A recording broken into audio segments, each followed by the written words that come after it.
தமிழ்நாடு தலைமை தேர்தல் அதிகாரி அர்ச்சனா பட்நாயக் அவர்களிடம் மேலும் ஒரு கேள்வி கேட்கப்பட்டிருக்கிறது. அதாவது 2002, 2005 வாக்காளர் பட்டியலில் வாக்காளரின் பெயர் இல்லை என்றால் என்ன நடக்கும் அப்படின்னு கேட்டிருக்காங்க.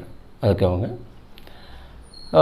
அவர்கள் அந்த வாக்காளர், அந்த விடுபட்ட பெயருள்ள வாக்காளர் இதற்கு முன்னால் எந்த தொகுதியில் வசித்தார்கள் என்று முழு ஆய்வு செய்யப்படும். ஏற்கனவே எங்கே வச்சாங்க அப்படின்ட்டு.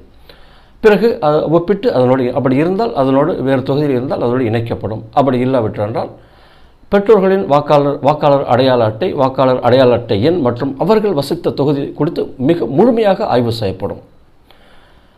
அப்படி இருந்தால் அதில் இணைக்கப்படும். ஒருவேளை எந்த பட்டியலிலுமே அவர்கள் பெயர் இல்லை என்றால் வாக்காளர் பட்டியலில் அவர்கள் பெயர் இடம்பெறாது. அது ஒன்றும் பிரச்சனை இல்லை. அவர்கள் புதுமையாக மனு செய்து பட்டியலில் பெயர் சேர்த்துக் கொள்ளலாம் என்று தமிழக தலைமை தேர்தல் அதிகாரி அர்ச்சனா பட்நாயக் அவர்கள் தெரிவித்திருக்கிறார்கள்.